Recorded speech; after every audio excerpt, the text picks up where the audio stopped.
Olá pessoal, sejam bem-vindos à nossa monitoria de anato. Hoje nós vamos conversar sobre a vascularização da face. Eu queria pontuar algumas coisas assim de início. Vocês vão ver que essa monitoria vai ser bastante descritiva, no sentido de que eu vou apontar bastante estruturas e vou falar muitos nomes. Talvez se torne um pouquinho cansativo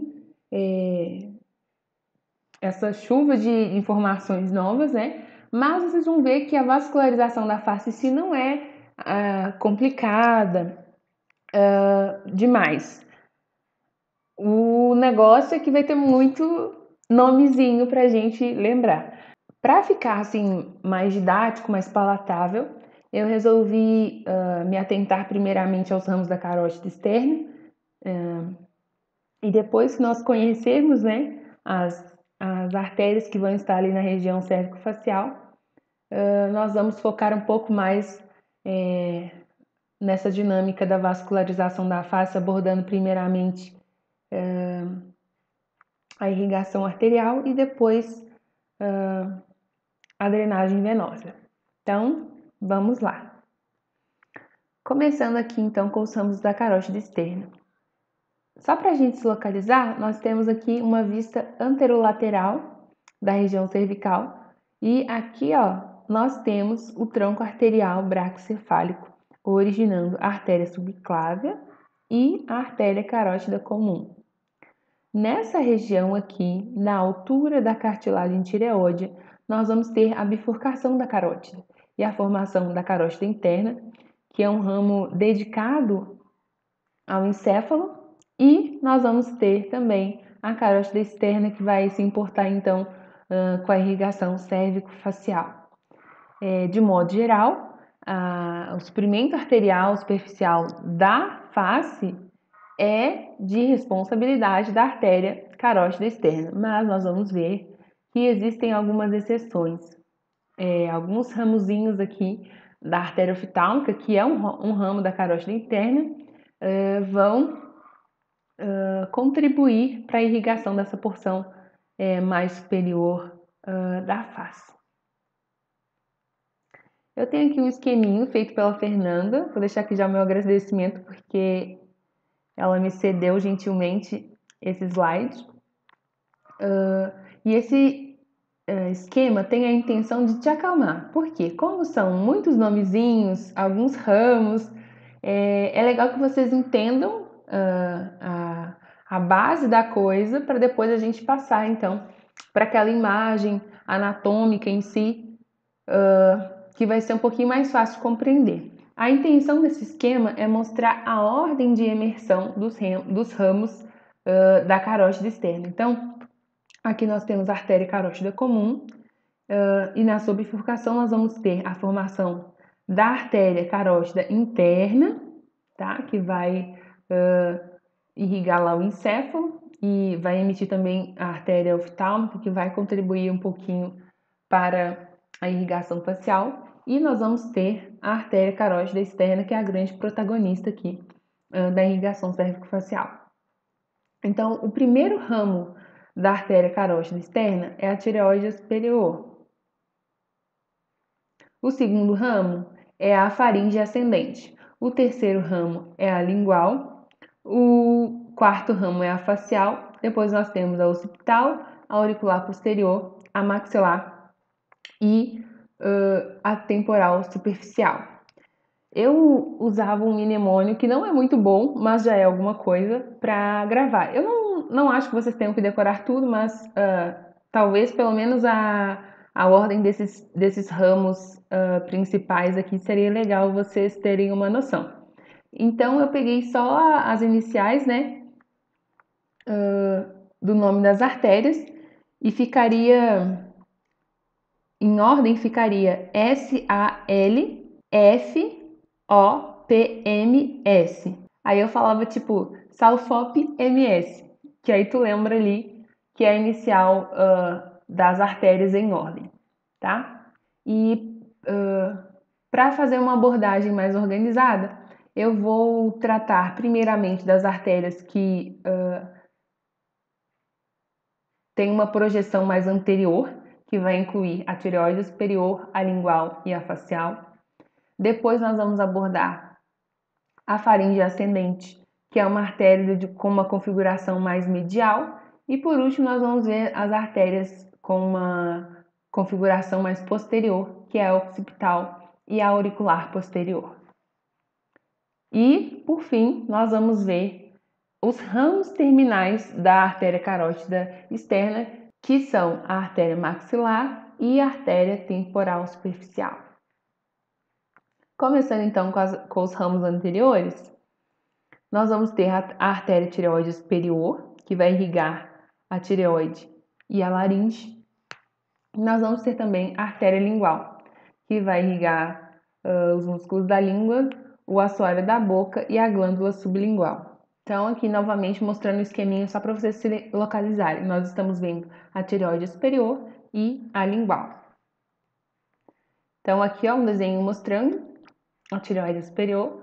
Nós vemos aqui ó, a carótida comum, o local da bifurcação da carótida, e aqui, já bem no inicinho aqui da carótida externa, nós vamos ter a emissão do primeiro ramo, que é a tireoide superior, que vai irrigar a glândula tireoide e a laringe.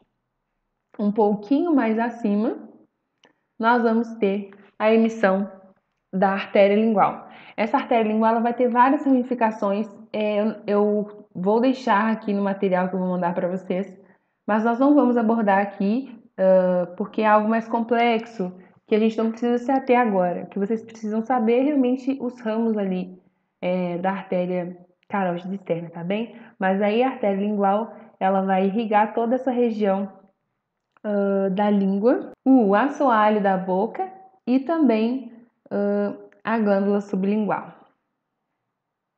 Uma outra imagenzinha mostrando a mesma coisa. Então aqui nós vemos a carótida comum, a região da bifurcação da carótida, e logo aqui, bem na raiz da carótida externa, nós vamos ter uma artéria fazendo uma deflexão e se dirigindo para a região tireoide, que é a artéria tireoide superior. Um pouquinho mais acima, nós vemos a artéria lingual se dirigindo então para a região lingual e para o assoalho da boca. Nós ainda temos um outro ramo anterior, que é a artéria facial, tá? A artéria facial é bastante importante, ela vai se responsabilizar então por grande parte da irrigação facial. Então ela vai ter alguns ramos: a labial inferior, a labial superior, que vão irrigar a região do lábio, né?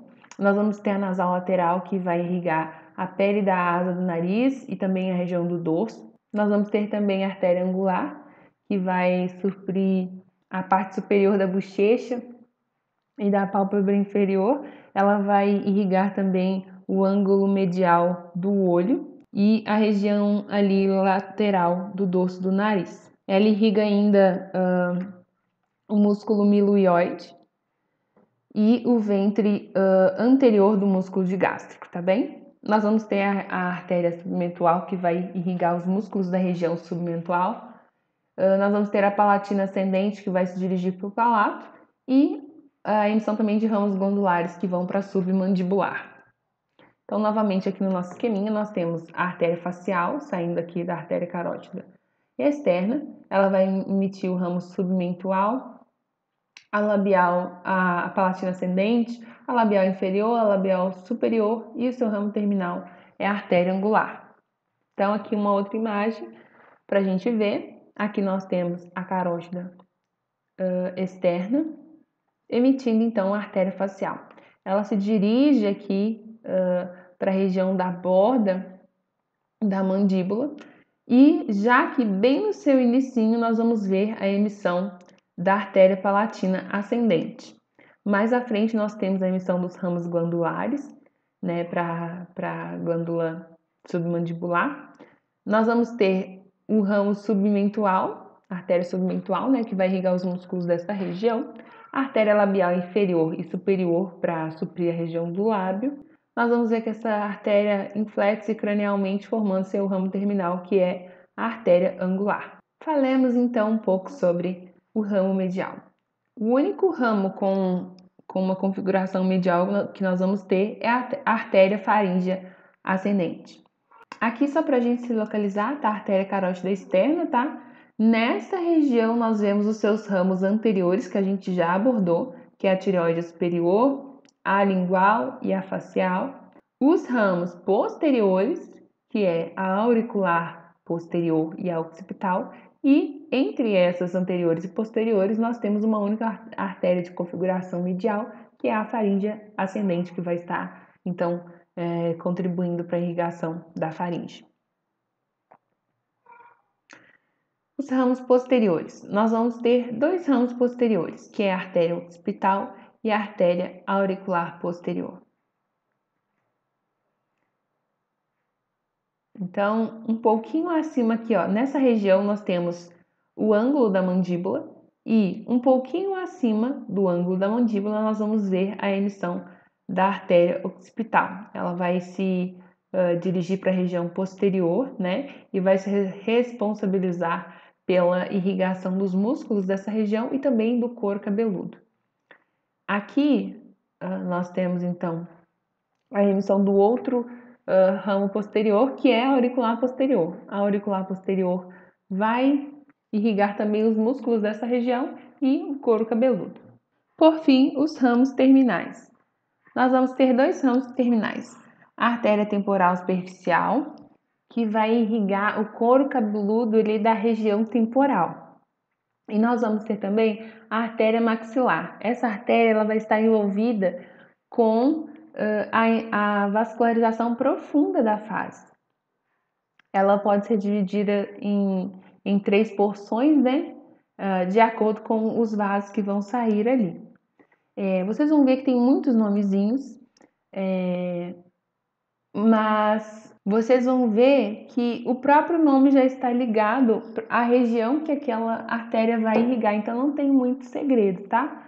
Nós vamos ter aqui, ó, a alveolar inferior, que vai irrigar toda a arcada dentária inferior, né? A região ali dos processos alveolares, né? Da gengiva em si ali. Essa artéria vai emitir um outro raminho aqui, que é esse ramo milioide, que vai irrigar o músculo milioide. Nós vamos ter aqui também a auricular profunda, que vai então se comprometer com a irrigação dos músculos aqui perto da região auricular. Nós vamos ter a timpânica anterior, que vai irrigar lá auditiva, né, o tímpano, o meato, ali aquela região. Nós temos a meninge média, que vai se responsabilizar pela inervação da dura mater e também vai emitir pequenos ramos ali que vão ficar na díploe, irrigando os ossos do crânio.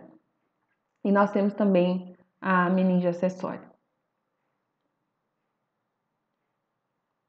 Nós temos o ramo pterigóide, que vai irrigar ali os músculos da mastigação, né, principalmente o pterigóide. Nós temos a temporal profunda posterior, que também vai irrigar os músculos da região temporal. Nós temos a masseteriana, que vai irrigar o masseter, a região ali dos músculos da mastigação.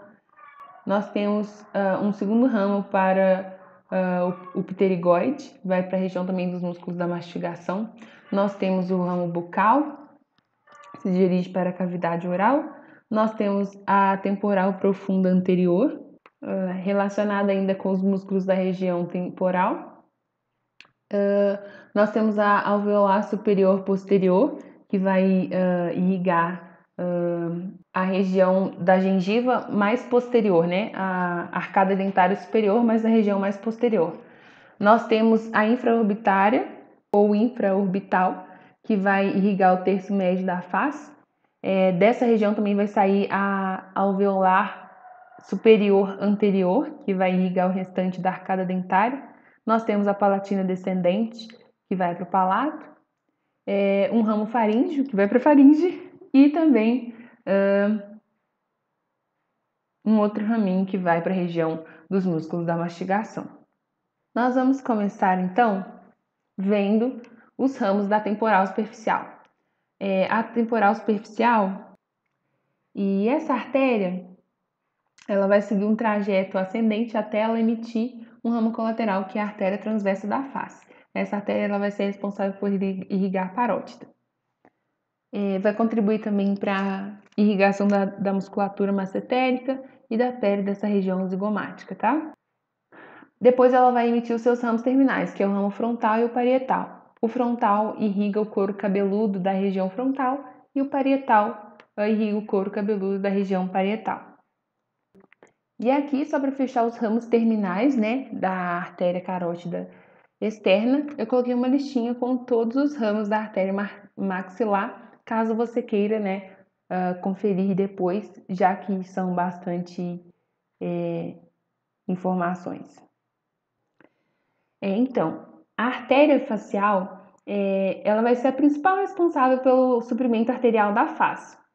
Ela vai originar-se da carótida externa, como a gente viu, e ela vai se espiralar aqui pela borda da mandíbula. Tanto que se vocês colocarem a mão nessa região, vocês conseguem sentir a pulsação da artéria facial. Nós vimos que ela vai emitir ramos para irrigar o palato mole, para irrigar a glândula submandibular e também para irrigar a região do mento. A seguir, ela vai emitir ramos que vai irrigar, então, a região dos lábios e vai finalizar aqui com o seu ramo terminal, que é a artéria angular. E aqui nós temos uma correlação importante, porque a artéria angular ela se anastomosa com o ramo nasal dorsal da artéria oftálmica. Essa anastomose vai ser bem importante porque ela vai garantir que mesmo em casos de obstrução da carótida interna por um AVE, por exemplo, ou uma obstrução da própria artéria oftálmica, o fluxo arterial na região ocular vai permanecer constante, tá? Quando ocorre então uma obstrução, um impedimento da chegada do sangue na região oftálmica, a artéria angular acaba suprindo a irrigação dessa região. Isso é bem importante, né? Porque nós sabemos ali que as células da retina, por exemplo, elas são muito dependentes da glicólise e elas não podem ficar sem o suprimento sanguíneo, tá? Nós vamos ter também contribuições dos ramos terminais da carótida externa. Primeiramente, esse raminho que é o menor ramo da carótida externa, que é a temporal superficial.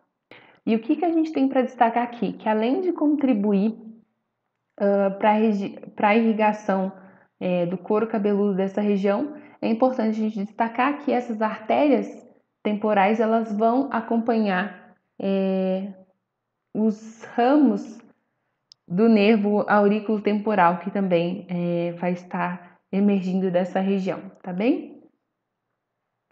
Uma outra correlação importante aqui é que essa artéria transversa da face, ela vai fazer uma anastomose com a artéria facial. Então, é bastante importante essas anastomoses que acontecem para manter sempre um fluxo constante nessa região. Para fechar, então, nós vamos ver um pouquinho da contribuição da carótida interna. Então, aqui uma imagenzinha mostrando. Eu não achei uma imagem muito boa, tá? Mas nós vamos ver algumas estruturas aqui. Então, aqui nós temos a artéria oftálmica, tá bem? E aqui, ó, nós vamos ter emissão de alguns ramos. Primeiramente, as etimoidais posteriores e anteriores. Na nossa aula, eu lembro que o prof falou bastante da etimoidal posterior, que ela se dirige ali para a região nasal. E quando nós temos alguma injúria aqui que provoca sangramento na etimoidal posterior, é bastante difícil controlar esse sangramento nasal. Quando é de uma artéria nasal, é mais fácil, né, a administração dessa situação. Mas pode ocorrer sangramento nasal devido à etimoidal posterior. Nós vamos ter aqui também, ó, a emissão da nasal dorsal, que vai fazer a anastomose, então, com a artéria angular, que a gente viu anteriormente, né? Que vai assegurar o suprimento arterial para o olho, caso haja alguma interrupção do fluxo sanguíneo aqui. Nós vamos ter também a supraorbital, que a gente vê aqui, né? E que vai contribuir até para a irrigação ali do couro cabeludo nessa região daqui. E nós temos também a supratroclear, que não está representada nessa imagem. Então, aqui um desenho até ruim, mas foi o que eu encontrei, tá? Mostrando a artéria supraorbital e a supratroclear, que são ramos da artéria oftálmica. Por fim, vamos finalizar então com a drenagem venosa.